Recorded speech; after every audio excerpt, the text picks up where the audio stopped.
হুগলির উত্তরপাড়ার মেয়েদের পড়াশোনার জন্য অন্যতম একটি স্কুল হলো উত্তরপাড়া উচ্চ বালিকা বিদ্যালয়। সেই স্কুলেরই একেবারে বেহাল অবস্থা। স্কুলের মাথায় অর্ধেক জায়গায় ছাদ নেই, যখন তখন ভেঙে পড়তে পারে ছাদের সিমেন্টের চাঙড়। স্কুলের ফিজিক্স ল্যাব চলে তিরপল খাটিয়ে। রোদ বৃষ্টিতে দারুণ সমস্যায় পড়তে হয় শিক্ষক শিক্ষিকা ও ছাত্রছাত্রীদের। স্কুলের যে ফিজিক্স ল্যাব সহ মিটার ঘরে জল ঢুকে যায়, যে কোনো সময় ঘটে যেতে পারে বড় সড় দুর্ঘটনা। এই বিষয়ে স্কুলের প্রধান শিক্ষিকা তিনি জানান, স্কুলের এই অবস্থা সমাধানের জন্য তারা প্রশাসনের কাছে দ্বারস্থ হয়েছেন। ঊর্ধ্বতন কর্তৃপক্ষকে একাধিকভাবে লিখিত আবেদন করে জানানো হয়েছে বর্তমানে যে পরিস্থিতি, তাতে স্কুলের পঠন পাঠন বিঘ্নিত ঘটছে। সমস্যা নিয়েই পড়াশোনা করছে স্কুলের ছাত্র ও অন্যান্য পড়ুয়ারা। কি বলছেন তিনি শুনুন। ঢালাই হওয়ার কথা, কিন্তু এখনো কাজটা হয়ে ওঠেনি। কতদিনই আটকে আছে এই জটে?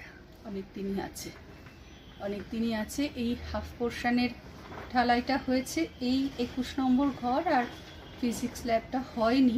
এটা বিপজ্জনক, যে কোনো সময় তো ভেঙে চাঙড় ভাঙে পড়তে পারে। ছাদটা খোলা, বৃষ্টির জলটা ঢুকে নিচে মিটার বক্সে চলে যায়, এটা ভীষণই অসুবিধা। আশা করছি হয়ে যাবে খুব তাড়াতাড়ি। প্রশাসনের বিভিন্ন দপ্তরে জানানো হয়েছে, সব জায়গায় জানানো আছে।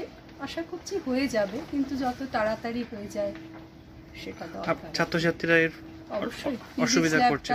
আমরা অন্য জায়গায় সরিয়ে নিয়ে কোনো ক্রমে ল্যাবের কাজ করাচ্ছি। আর সায়েন্সের ছাত্রী তৈরি করতে গেলে ফিজিক্স ল্যাবটা কতটা গুরুত্ব পায় সে তো বলারই অপেক্ষা রাখে না, এই আর কি। তবে আশা করছি সব জায়গায় যেখানে যা করার দরকার হয়েছে খুব তাড়াতাড়ি সমাধান হবে, এই আশা রাখি। আপনার নাম?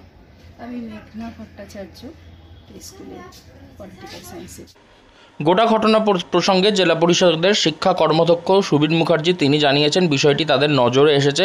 স্কুল কর্তৃপক্ষ থেকে শিক্ষা দপ্তরে আবেদনও করা হয়েছে, তবে স্কুলের পক্ষ থেকে সাংসদের কাছে আবেদন আগেই জানানো উচিত ছিল। তাহলে সাংসদ কল্যাণ বন্দ্যোপাধ্যায় সাংসদ কোটার যে তাদের যে তহবিল আছে সেখান থেকে টাকা দিয়ে এই সমাধান করার চেষ্টা করতেন। এর আগেও সাংসদ কল্যাণ বন্দ্যোপাধ্যায় অনেকগুলি স্কুলকে তার সংসদ কোটার টাকা বরাদ্দ থেকে স্কুল উন্নয়নের জন্য দিয়েছিলেন। কেন্দ্র সরকারের শিক্ষা খাতে দীর্ঘদিন যাবৎ রাজ্যকে বঞ্চনা করা হচ্ছে, তারপরেও রাজ্য সীমিত ক্ষমতার মধ্যে থেকেই সার্বিক উন্নয়ন করার চেষ্টা চালাচ্ছে।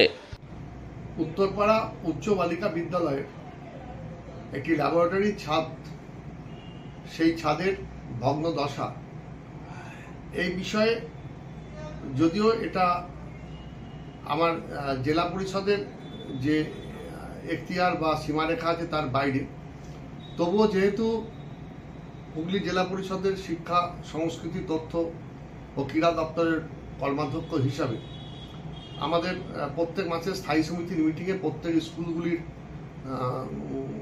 গঠন, তার ডেভেলপমেন্ট, তার অতিরিক্ত শ্রেণীকক্ষ এবং ক্লাসরুমের রক্ষণাবেক্ষণের ব্যাপারে মিটিং হয়।